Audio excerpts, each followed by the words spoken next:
like, can you imagine laughing and having fun be a natural pain reliever? Yeah, That's I like like it. absolutely incredible. And when you are laughing, like, oh, a good belly. I mean, Sue, you probably belly laugh, I Oh, imagine. yeah. You have some good belly. That actually is a calorie burner, number one. Oh, And I like that. yeah, it burns calorie. It's an ab workout. And also it's good for your cardio. It's also good for your heart as well. And it's like that natural high, right? You forget the booze and the drugs. Just start belly Yeah. laughing and release. You're listening to Midlife Strategies for Badass Women, the no BS podcast for women over 40 who are sick of playing by someone else's rules.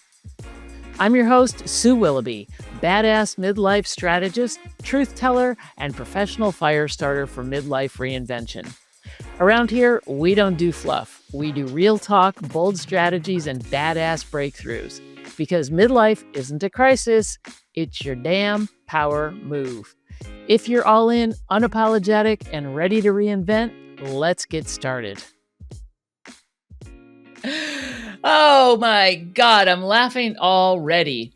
Welcome to today's episode of Midlife Strategies for Badass Women. And I have a badass woman for you today. And we're just going to laugh the entire time because that's her jam. She is all about making the world a better place through laughter. And I fully support that because my sense of humor is what saved me in some of my darkest times, I will say, because you got to find the humor in things, people, or else, we live in a really weird fucking world right now. If you can't laugh, you in big trouble. So without further ado, I'm going to bring on Trina Innes, and she is going to light you up. Hi, Trina. Welcome to the show. Hi, thanks, Sue. Well, you've already lit me up, and we've had some great preamble laughing. And I did some power binging on your podcast, and what I love about it is it's time, 40 plus to amp it up, not amp it down. And Right? a lot of women are naturally amping down, but it is our time to amp up. So thank you for your message out to the world and for inviting me to play with you. My pleasure. I really do. I take this to heart. I love having a podcast. I love connecting with people like yourselves that just have so much to offer and so much to bring to the world. And so, yeah, thank you. Thank you for your kind words. I appreciate it. Tell me about you. Why do you think it's so? All right, let's get serious here for a minute. Why do you think it's so important? I see your sign in the background. It says laugh. Why do you think that laughter and humor and all of that stuff, that type of energy is so important? Why? Why is it your focus? There's a lot of whys. So I'll start maybe with the story how I got here, Yeah. becoming a life fun expert. So I'm a big bucket list person and a big fun list, and we can get back to that later as a tool for everybody to use. And one of my bucket lists was to write a book by the time I was 50. So I started around 40, and I've always been a writer my whole life. And so I had a vision of writing a book, and it was called Behind Closed Doors. So it was all these juicy characters, what was happening kind of, behind closed doors really wasn't what was presenting out in this world. So I had Sue and Bob and Jeremy and Angela, and it was all like interconnected. And so I turned 41, 42, and I kept writing 43, and I kept changing my characters. Like I'd scratch out, okay, Jeremy, nah, he needs to go over here. Sally's getting a bit boring. Let's cut her out. So I 45, 46, 47, 50's coming along. And I thought, oh my gosh, I think I actually am not a fiction writer because I Mm, get very bored. So I scrapped that whole thing. And I thought, I'm just going to write about what I know. yeah. And so I wrote vignettes of just what I know about life. So by the time I turned 50, the books were on my doorstep. That was a really great writing style for me. And so I started writing about what I knew about life, which included a lot about living lively, laughter, vibrancy, fun, play, getting outside your bubble. And so I turned 50, released the book out to 150 of my friends and family for a book launch on a yacht party, dancing to my Wow. favorite rock band. And the real test was really when it went out when I hit Amazon the next day. Like, how is the world going to take this book? And it was okay. It was a more personal development, so I didn't have any expectations. And what happened was the world's many women were reaching out to me going, "How do you live life this way?" I'm like, "Live life what way? I'm just like the girl next door. I'm just Yeah. an ordinary woman." And what I discovered was I perhaps wasn't living an ordinary life, maybe Mm. compared to other people who are striving to have more vibrancy and spirit and passion and, sparkles in their life every day. And people are asking me, "How do you live this way?" And that's what became my vision of this light bulb going, well, I could teach people how to live with laughter, play, and fun in their life because it is good for our health. It is good for our stress, our anxiety, Absolutely. Yeah. managing tough situations, the whole enchilada. It is good for us. So that's how I got here. That's the why. I love that, and I love that people are reaching out to you because it's a foreign concept to so many people, not just women, but women especially. When I was a kid, my mother would say, "Children should be seen and not heard," and I think a lot of women grow up that way, thinking women should be seen and not heard, right? So it gets quieted, right? Be quiet, be good, be nice, be this, and instead of just letting your hair down and letting her rip, tater chip, come on, let's have a good time, right? I love that. Well, when I didn't actually get to that, the or burning the rule book episode, Oh, while I was power watching, but I saw it this morning when saw your new episode pop up. And there's a great quote, one of favorite quotes, Katharine Hepburn, she says, "If you obey all the rules, you're gonna miss all the fun." So that's what I was yes. thinking about when you Love it. I watched your love that episode. quote. Yes. I'm gonna put that down there. Yeah, I love it. That's a good one. Catherine Hepburn. Yeah, she's She knows her awesome. stuff, yes. So Absolutely. so when you say the why people don't, prioritize fun, that there are I've done a lot of research in this area because that was Yeah. when women were asking, "How do you live this life this way?" I actually thought everybody lived this way.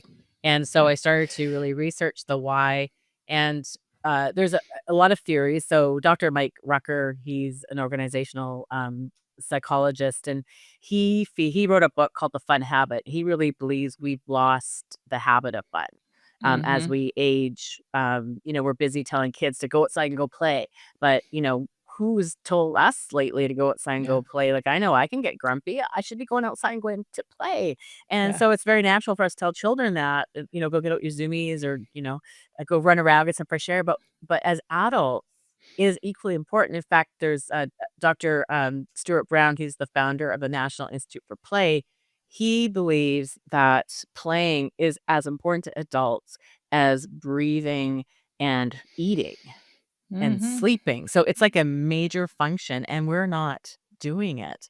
No. And there's another a journalist. She wrote a book. Her name's Catherine Price, called "The Power of Fun," and she believes, and this is gonna be no surprise, technology has really like taken away our fun. We spend a quarter of our waking lives on our phones, and she really feels this is really taken away, our fun.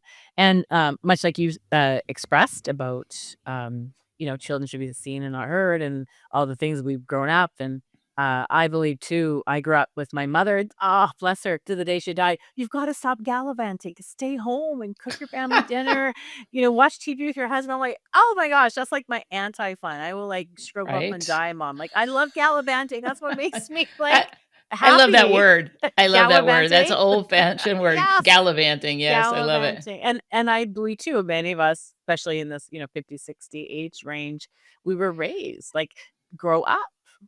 Fun is Yep. frivolous. Go work, go be responsible, take care of your family, yourself, Yeah. buy a house, all the responsible things you should be doing, but it's time to stop playing. It's time to grow up. So, yeah, we were raised with that impression.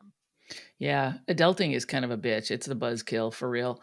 Uh, Yes. But you can have fun adulting, which is fun really adulting. fun. Not to be confused with adult fun, that's very different. Yes, yes, it Okay, we're not is. that's not that kind of show necessarily, we're not gonna talk about that right now. But yeah, I love that. I like when you said, like, telling kids to go out and play. I think a lot of times it's like, "Get out of my hair." It's get Right. out and go. Yes. But when I was a kid, I mean, that's what we did. We would go out from, like, sun up to sundown. I mean, the parents would all be trying to herd us, or like, where are all the Yeah. kids? You know, we're Dinner. on playing them. Yeah. Yeah. Yeah. We're playing on one Mhm. street, we're playing on another street. You know, we've got, oh God, it was fun. It was really fun. And I, fully embrace fun in my adult life, just because I love to learn new things. I love to try new things.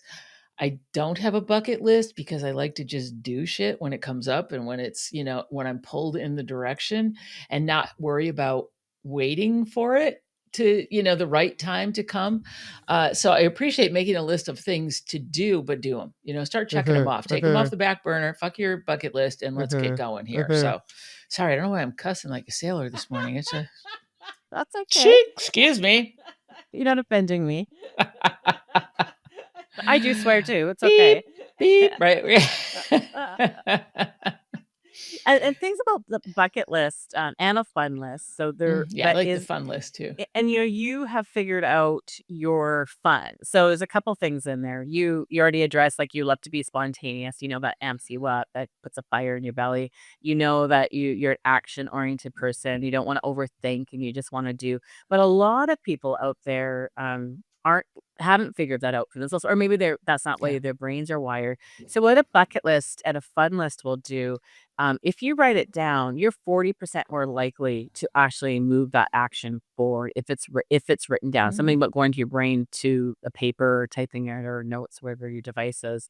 And a bucket list is for you. It doesn't necessarily mean, like, I want to, be bungee jumping in Costa Rica next year. It can be why anything. It not? could be, you could. It could be that, but Yeah. it could also be, learning how to play the guitar. It could be knocking off, 20 new hikes this year. It can be whatever it is for you. So it doesn't have to be grand gestures. It's just Right. and it's keeping yourself accountable to a timeline. Like, these are the things I'm going to do in 2025. And then you're actually physically ticking them off so you can see the progress. But, so you've mastered that. But it's a really beginner tool that people can use as a bucket list. And then a fun list Yeah, what's is, the difference between a fun list and a bucket yeah. list? So the fun list is just that list of, like, these are things I'm seeing that are fun. Like, maybe there's a new roller skating rink that just opened up. Yeah. Okay, I'm gonna write that down. I can't go roller skating today, but I'm gonna write that down. Or I see that there's yoga in the park next week. Oh, I really want Mm, to try that out at one Saturday. So I'm gonna write that down. So these are the things you're just writing down that interest you and look fun. So when you have that free time on a Saturday, just go to your list. Right. I'm gonna pick something off there. Because a lot of times you have that free Saturday, you wanna do something fun. "Oh, what am I gonna do?" Overthink.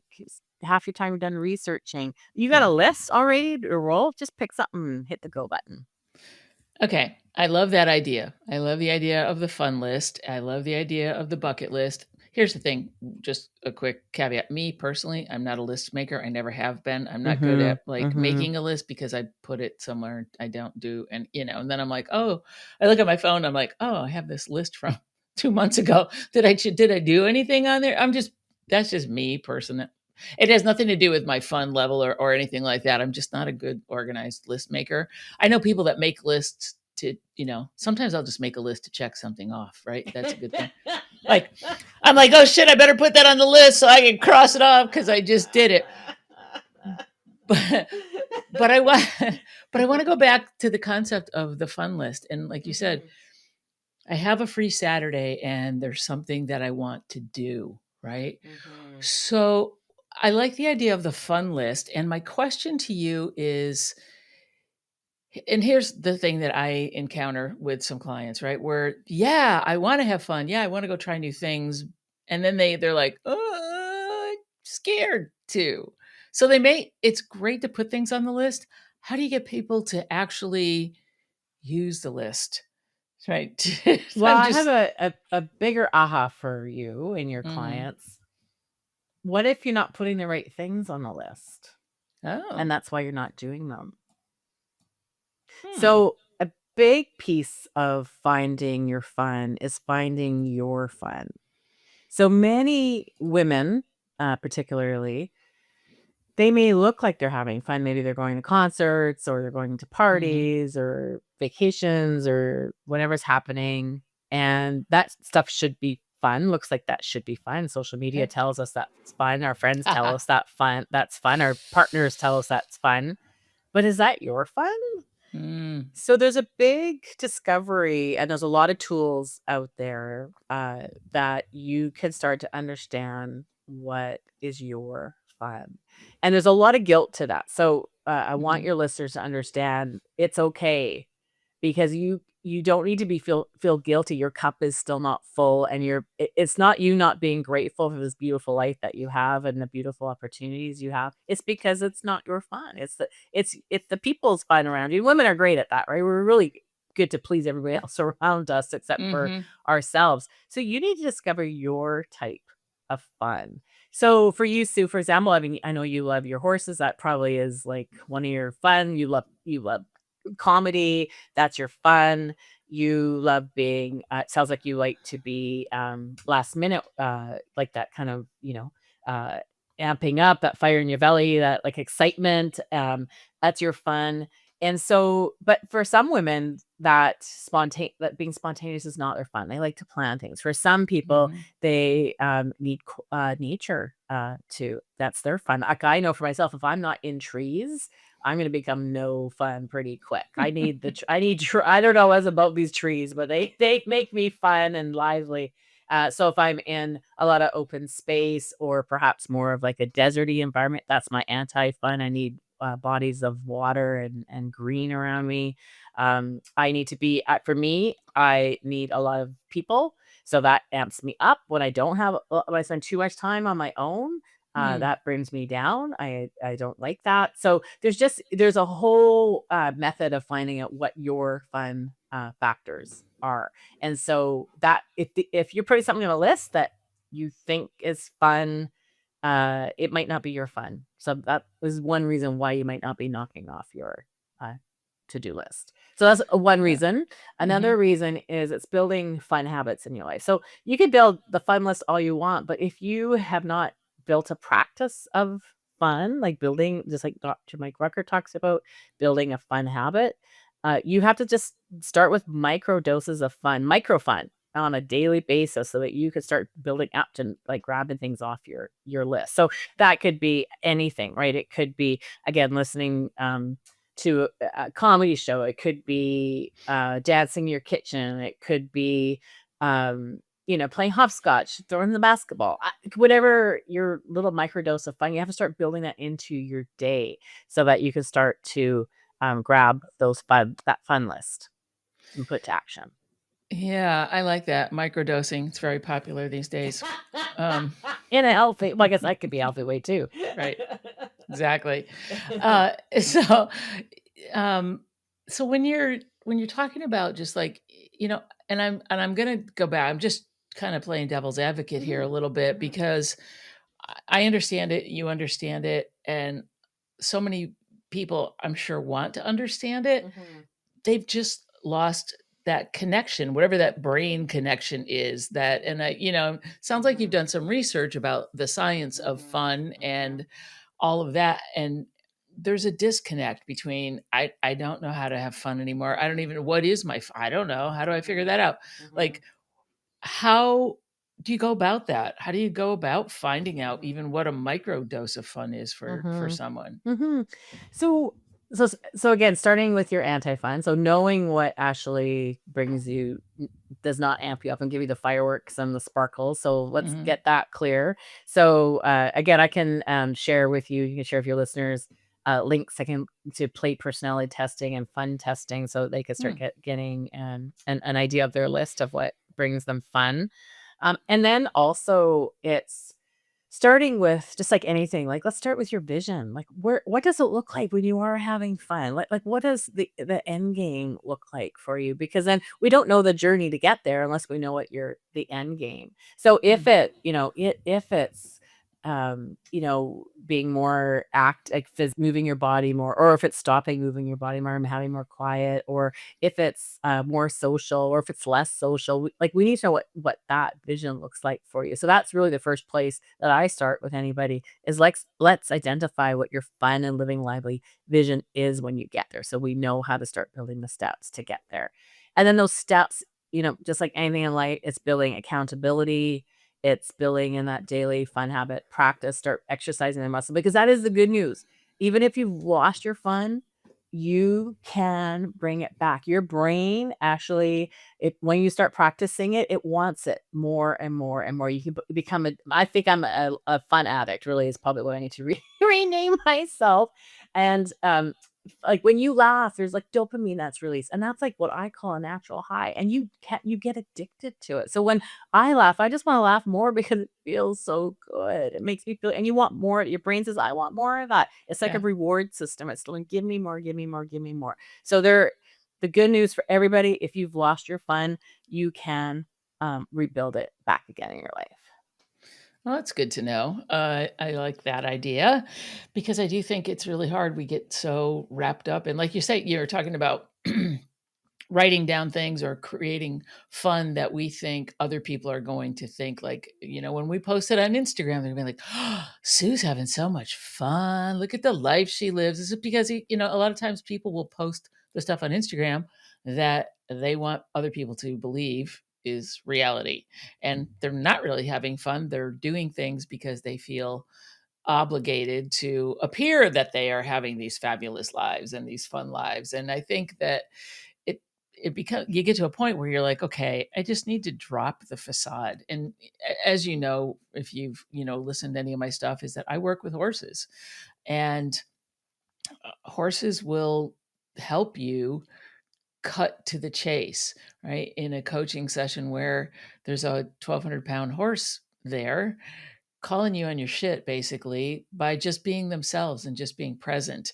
And helping people realize that, oh, I'm not being judged. And I think that that's kind of a big thing, right? People feel like, oh, if I do this thing, if I do this fun thing, people may see it as frivolous or whatever. But that's what I love about the horses, is that they give people space to let their hair down. And if you want to skip around the arena, the horse doesn't care. The horse will run along behind you, right? Or whatever. So it's about creating space. And how do you think, so having said that, how do you think people can create that space for themselves and get beyond that inner judgment, that inner critic that comes up? Because I don't know if you encounter this with your clients or not. Yeah. So what? Yeah, the Yeah. guilt is real. Mhm. The guilt is real. And here's the thing about fun. When you and laughing, when you start rewarding your brain and your body with it, you want more of it. And when you can come to terms with it, that this is for me, this is betters me as a person, this betters the people around me. I am a better human. I am lighter. I can make better decisions. I'm more resilient when the tough stuff comes my way. I can think clearly. You just want more of that. So that's where you have to start practicing those daily fun habits. So it starts to become part of your life. Like like for me, and again, I know I built this life on fun and laughter and living vibrantly. But I don't, if there's a day that I'm not having fun, my mental health will dip, but I can read it, right? I can Mhm. feel it. And I have one of the tools I use is I call it my end of the day, fire in the belly pulse check. So just for bed, I every night, and maybe people call this mindfulness. I'm sure there's like a million words out there, but I go through.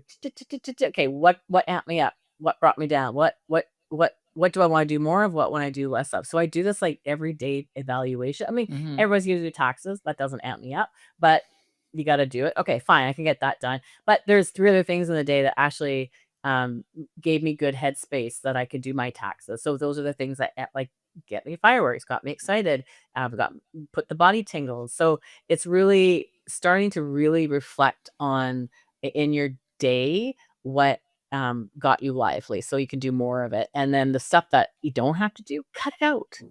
Stop Mhm. it. End it. Mhm.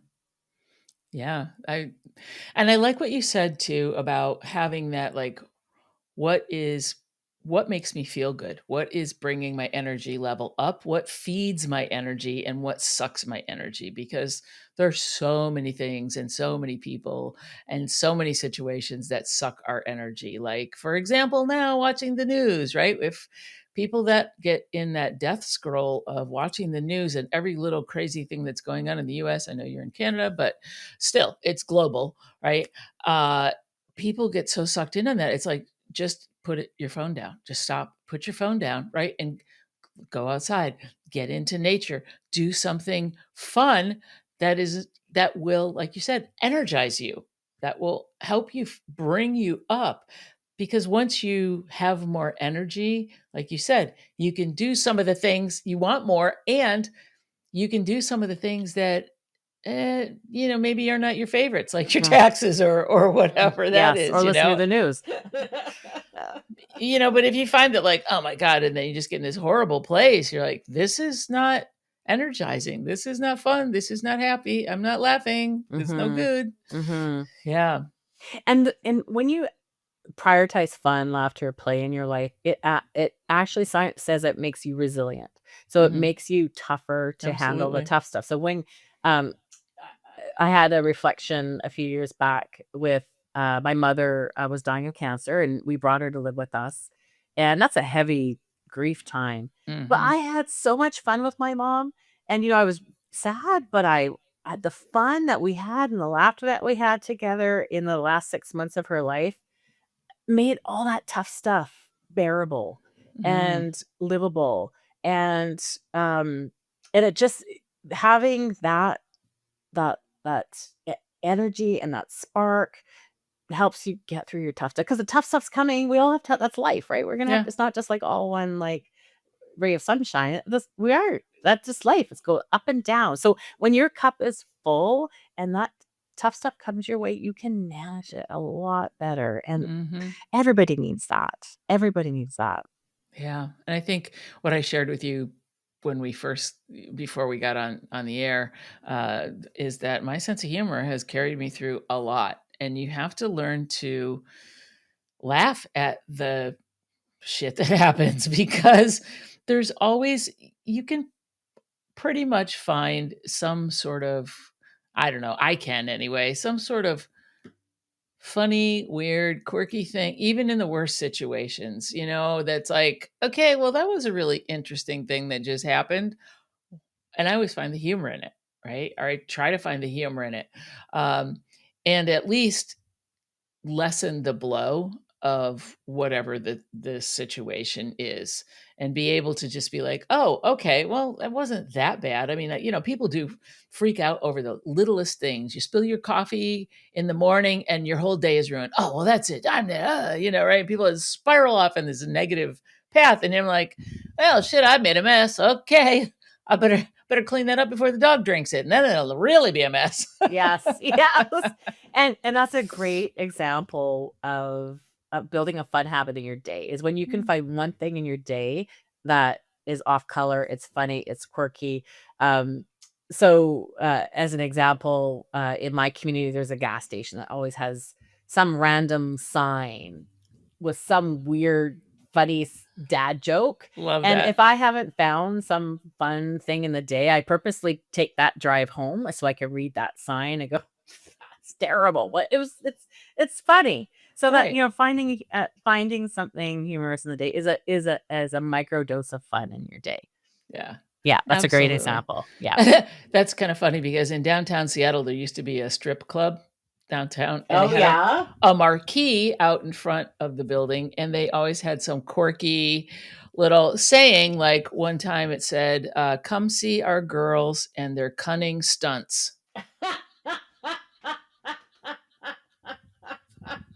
See, that's a good one. Off color fun. Yes, exactly. And it was always really pretty clever and pretty Mhm. funny. So it's like, okay. Yes. Yes. So I also wanted to share, I think that this might be interesting to you, Sue, about Hmm. some of this. I'm going to share some not so fun facts to Okay. your Yeah. audience to make everybody feel better about the space they might be in and not having enough fun in their lives. So, um, so if you're between the most middle-aged women, typically defined between 40 to 65, are reporting low levels of fun and play in their weekly lives. So that is common. Hmm. Life enjoyment dips, often reaching its lowest point around 45 to 55. Ooh, that's depressing. It's depressing. So especially for women managing careers, caregiving, and hormonal Mm, changes. And yeah. I verify that for myself in my life. So I'm 55. And when I was 50, I saw, my friends started, get closer to empty nesting and a potential, and I assumed they'd have more free time. And I'm like, great, we're gonna head into our 50s and we're gonna like have sleepovers every weekend. It's gonna be so much fun. I have so much more fun than at a big girlfriend pack. So there's Yeah. lots of them. But what happened was the time became thinner. I'm like, Mm, I'm actually spending less time with you ladies. And there's a bunch of reasons. So, caregiving. So we have aging parents. So that right. takes our time. People are becoming grandparents. That takes like another element of time. Women who were going through their menopause, like their energy was being sucked out of them. Their hormones were crazy. And women started to get anxiety at Mm, their 50s. Self-esteem started to plummet. Oh, I don't look good anymore. I don't want to go for, yeah. dancing. Yeah. I don't look good in this dress anymore. So esteem and so things changed. So that stat really relays a lot to what I've personally experienced. So now if you're between 35 to 55, it's 74% of women in that age report the highest stress levels in their life. So they have no Mm. time or energy left for fun. So that's not a fun fact. Um, and then research shows this is the one that really, I think, proves well, is that many adults stop prioritizing play around their 30s and rarely return to it unless a consciously fun habits built back into their lives. Hmm. So there's some good data about the reasons why um, we don't prioritize fun, laughter, and play in our lives in our Yeah. midlife. Well, Yeah. that's a bummer. Thanks. Thanks for that. Thanks for dragging me down. But the good news, you can build it back, right? You just have to have your discipline, your awareness, start understanding your anti-fun, start building your fun habits, start doing your fire in the belly pulse check every night. There's lots of different ways. Your bucket list, your fun list. There's a lot of tools that you can do to own this.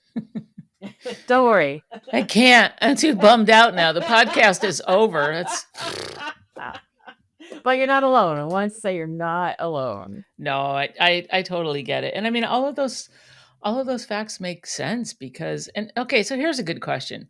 When you were reading off those facts Mm-hmm. and figures and statistics, I noticed that the focus was on women. Mm-hmm. What about men? What about the men? Like, not that I care that much, but I'm just curious. Do they? Uh, you're right. I mean, I think But it's not just well, it sounded women. like a lot of the burden falls on women from especially like the caregiving, the caretaking, the raising the family, the all this thing, and then they're probably working full time or whatever. All of this stuff. How is it that all that shit falls on us? And And I don't think, and into fairness, I'm sure men have the same challenges. I think there's a lot of yeah, but then they go out and buy a Corvette or something. So then, well, I do that too. I have a all Harley right then, Davidson sitting in my carport. nice. Yeah, I think, and men are what from Mars, women are from Venus. Like they're I know. different beings, and I think women are more closeted in this area of, again, the guilt. It brings them shame. Hmm. I should have gratitude for my life, and um, and so it's very hidden, Yeah. this lack of fun. And again, I look like I'm having fun, so how could I say I'm not having fun? And men are more, I find, can be more real about that. Yeah. They're just upfront about it. And Yes. Yeah. I'm not bashing men by any means, but it just seems like I think women, we take ourselves so seriously, right?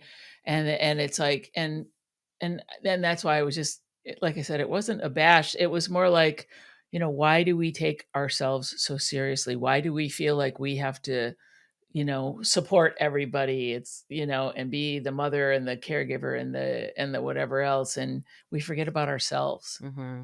and how Well, important we are to hmm ourselves. yeah. And if we're the foundation, so if we're Yeah, cracking, then that's not good for anybody around us. right, Hmm. right. So we need to find somebody to fill the crack. And I And gotta go look for some male stats. yeah, would you please Sorry, bring it? guys. I can only focus on one demographic. No, but it is true, and I think that, whether it's self-imposed or what it is, that a lot of that burden is stuff that we put on ourselves. And I think then it makes it, like you said, the guilt builds up, the shame builds up, Mhm, the whatever builds up, and it just gets kind of crushing sometimes, and it's sad. mhm, mhm, Because like you said, it is really easy, not easy, it's important to find those little points in our day where we can, drive by the marquee and see a funny message and just laugh. Or, look at the world with fresh eyes and watch how kids play and just see how like they're just so free with what they're doing. I just got a puppy and oh my God, that's like the fun in my day. He's just happy and playful and my older dogs are like, "Oh my god, make him stop." But it's really cute. I mean, it's just beautiful, yeah, fun, free mhm, energy, and I easy, love that. mhm, Yeah, I love mhm. that. Yeah. Yeah, it's so the National Institute for Play, they have done a lot of research where we're born with a certain play nature. And Mhm. so how that's stewarded in our childhood, whether we are like you were raised to go outside and come back, when it gets dark. So you had a lot of free play. A lot of kids maybe now have a lot of structured play Yeah. due to change of life. And so that your play nature plus how you were raised in your early childhood days plus how you've formed as an adult in your play Mhm. defines your play personality. Mm. And there's eight play personalities. So everything from Joker to someone who likes movement to someone who's a collector to someone who likes nature. So there's eight play personalities. So again, that's identifying where you fall into that play personality and then do more of that, right? So if you identify yourself like as an explorer, well, adventure gets you excited. Mm. Go Mhm. exploring. Go, every Saturday, try a new coffee shop or try a new Yeah. hike or try, collect some different rocks or whatever is exciting to you. But you really, the key is really at understanding where you land in your fun factors and your play personalities and what amps you up. And did you say that there was a link that you can give us? I'll Yeah, put it in the show notes yeah, for to, yeah. you know, Do go some take the. self-testing. Yeah, Yeah, yeah. yeah, I think that's pretty good. I like Yeah. that. I Yeah. like that. Another piece I'll add to that is be really aware that your play changes. So what today might be different in 5 years. So again, that's again with your self-awareness, building more self-awareness, retest yourself every few years to see where you Mm. might land because the play that you enjoyed a couple years ago might change. Yeah, that's a good point there. I like that. That's very cool. Oh my god. Well, this has been really fun, and I was kidding about the bummer part of it, but, I mean, no, no, no, that is the reality, and I think that the more awareness around that, you don't wanna get sucked into like, "Oh, yep, that's it, that's me. I'm all those things." The emphasis is like, "Okay, yeah, that's definitely there. How can I get beyond it?" And I want to get beyond it, and, just taking that first step, like you said, taking it finding something that lights you up and just doing it, even if it's for like 5 minutes. And if it's like listening to comedy or listening to some funny thing that will take you and transport you to a different place that will raise your energy.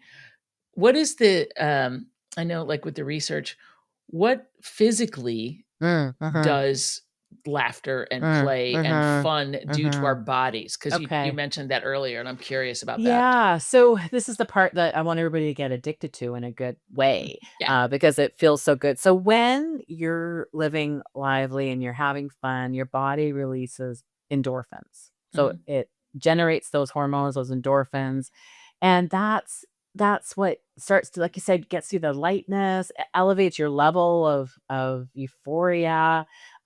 It actually is, it even can be a pain reliever. Mm. What like, can you imagine laughing and having fun be a natural pain reliever? Yeah, That's, I like, like it. absolutely incredible, and, when you are laughing, like, oh, a good I mean, Sue, you probably belly laugh, I Oh, imagine. yeah. You have some good belly that actually is a calorie burner, number 1, Oh, and I it like that. yeah, it burns calorie, it's an ab workout, And also it's good for your cardio. It's also good for your heart as well. And it's like that natural high, right? You forget the booze and the drugs. Just start belly Yeah. laughing and release. And then again, that's your feel good hormone. So that makes you feel good. It makes you feel light. When you're having fun, there's serotonin that also gets Hmm, released, and that's cool. good for your memory. It's good for your sleep. It's good for your digestion. It's good for a mood booster. So it's good for so many things. And also having fun. When you think about like stress, right? Like when you're under a lot of stress, it just sucks the life out of you. Like I Yeah. know I wake up in the morning and I'm like, I look like I'm 1,000 years old, and all my wrinkles have wrinkles and bags have bags. And it's just bad for your skin, it's bad for your energy, it's bad for your hair, like everything goes limp. So think about that. So Hmm. when you're having fun and the serotonin is released, you actually it helps you age better. It makes you young, it increases your vitality. So there's so many rewards. And when I started, again, back to the research on living this laughter play life that I'm leading, um, I did a lot of research and homework on how many times we talk about health, right, in a day. And Mm. so I do have a stat. So Sue, how many times, say, between you and your friends, how many times a day would you mention health? Like physical health, mental health, diet health, digestion health, hair health, skin health? I don't know. I don't talk to anybody. Why? That's not true. You're talking to me and your horses. No, I think you're right. I think it comes up a lot, like, because people say, "Well, how you doing?" Yeah, And the first thing you say, "Well, I get this pain in my." And it's funny because, exactly. like, as we get older, I used to laugh at my grandmother, and she would always be talking with her friends, like, "Well, so and so had their gallbladder removed and everything." And like the first time my friends started talking about a gallbladder thing, I'm like, "Oh shit, we are old now." Just don't start talking about your hip. Right? Now that too. I could talk about that too. But yeah, it's funny. I mean, I think we do it. I haven't paid much attention to it. But I'll start making a mental note. Okay. Yes. Well, the average is 10 times a day, at least 10 Yes. times a day. We're talking about health in our day. And so I thought, So well, wait. I just want to yes, ask you, yes. if we're talking about health, I'm guessing that it is a negative like connection usually. Not necessarily. Like maybe I'm Oh, talking about, okay. oh, I discovered this new green Oh, okay. formula that's Okay. So helped I was my. just curious what Yeah. the No, bar was set just for. health, Yeah. just health in Okay. general. Okay. Uh, but so I'm like, okay, then why are we not talking about fun health? Why are we not Hmm. talking about how laughter can make us feel good, how having fun can help us age better? So that was my moment of Hmm. really. I am my motivation in life, but my last legacy is to create a fun movement in this world where we are prioritizing fun, laughter, and play because it is good for our health. It's good for our fun health.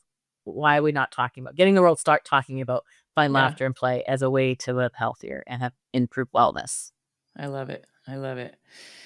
Wow, I love it. Okay, so if there's people listening here, and I'm sure that there are a couple people listening that this is resonating with, I needed to finish that sentence.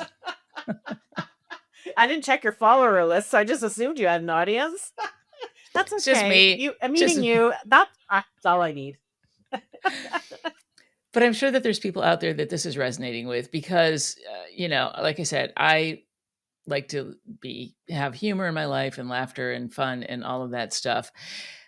If people are curious about this and are curious about your movement, how can they get in touch with you? Again, just head on to my website, I love that. www.minddoodles.ca. So you can see already how my brain works. It's got a lot of doodling going on up there. And you can sign up for my email newsletters to get fun tools, tips, and tricks into your inbox every few weeks. And also, I have a podcast as well Yes. that's called Finding Fun Experiments. So I do a lot of great interviews with people from all over the world. My one of my passions that gets me lively is meeting people. Yeah. And I love meeting strangers. And so you talked about you're like a lifelong learner, it sounds like. So Mhm. that's what amps you up. I love learning from people. Yeah. And so I interview people from all over the world. I've traveled to 50 plus countries. You can see there's a map in my screen in the Nice. background and the globe. I love, I just like close my eyes and go, where have I never been? And then that's where I'm going. And I love to learn from the culture and countries. Like, what Yeah. gets you lively? What do you do? How do you prioritize fun? Tell us so then can tell the world. So I did some really cool interviews. Last year I was in Scandinavia, so I was like going all over the place there, going, "How are you guys the top happiness charts in the world? Like, how are you living like this? How is this even Yeah. possible? Tell us so we can learn from the world." And I was in Thailand a few years back. I tell you, I've never been to a country where people smile at me first. And I'm quick to smile, and these guys beat me every time off the gate. Ah, They got a very lively culture. So that's so I cool. teach that, yeah, in my Finding Fun Experiment podcast. You can find me there with Spotify or Apple. And I'd love to meet and chat and help as many people as I can. So that's part of the fun movement. Have everybody part of it. Because when you are having fun and people are asking you how you have fun, you're gonna help 10 people, and then they're gonna help 10 people, and that's how we're gonna spread the fun movement in the world. Yeah, the fun ripple effect. I love it. Yeah. All right. Thank you so much for being on the show. It Hmm. was really fun. Well, phew. After those depressing stats, I had to make a comeback.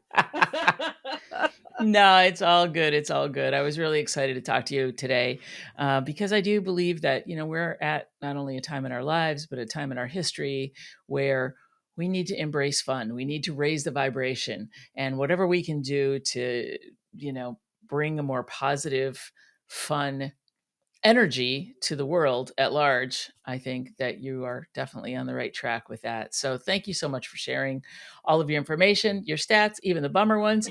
And and as always, if this has resonated with you, laugh, okay? Make somebody else laugh. I love making people laugh just because I think, like you said, it's infectious.